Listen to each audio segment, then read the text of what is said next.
The Pentagon's plan to remove a Confederate memorial that has stood at Arlington National Cemetery for more than 100 years is on hold now. A federal judge issuing a temporary restraining order to delay the monument's removal for at least another day. More than 40 GOP lawmakers and citizen groups sued to stop the statue from being taken down. They argued the Department of Defense violated regulations by trying to remove the memorial too quickly, which they claim will cause, quote, severe damage and will impact the families of those buried there. The restraining order is set to expire at 5 p.m. tomorrow following a hearing. Republican Representative Randy Weber from Texas is among the lawmakers who signed a letter to stop the removal of this memorial. He's joining us right now live. Good morning, Congressman. Thank you for being here. There have been hundreds of these Confederate memorials removed. They don't get quite as much fanfare as they did in the beginning because it was so highly controversial. There were differences of opinion as to what Confederate memorials mean and how much history America should know and be focused on when it comes to these particular statues. Why are you and these other lawmakers against or protesting this statue's removal? Well, good morning, Adrienne. Thanks for having me. It's extremely important that we remember our history. And I don't know that I would agree that this is any more egregious, if you want to use that term, than any of the other removals of statues, the naming of streets, naming of buildings, whatever else you might think about. We have to remember our history. We must remember our history. Let me say really quickly, Adrienne, when you think of the term reconciliation, this is from Cambridge University Dictionary. It's the process of making two people or groups of people friendly again after they have argued seriously or fought and kept apart from each other, or a situation which this happens. This is a perfect example of what Lincoln called our striving to have a more perfect union.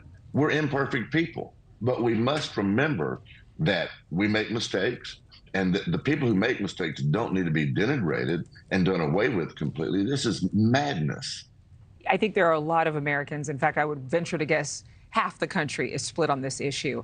Arlington Cemetery's official website describes this monument as nostalgic, as a mythologicalized version of the Confederacy. And then there are critics who say this is actually part of that reconciliation picture that you just painted with the definition. Why do you think this has become such a divisive issue? I've spoken to people of every color and creed on this with different perspectives.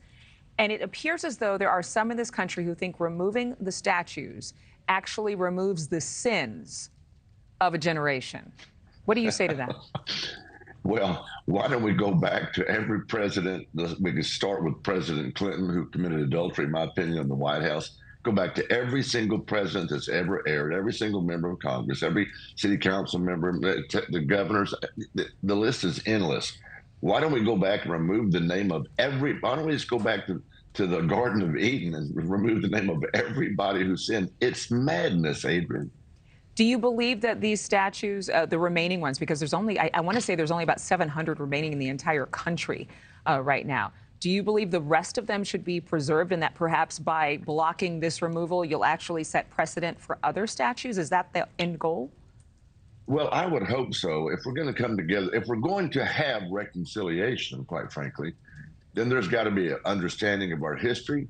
There's got to be forgiveness. There's got to be a renewed desire to come together to say, yes, we're an imperfect people, but in this experiment of a self-governance that has lasted longer than any other country, in that imperfect union, we strive to create a perfect union, and we don't do it by blotting out the memory of those we don't agree with.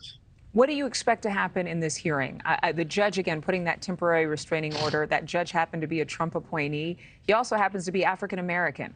And so his decision getting a lot of attention.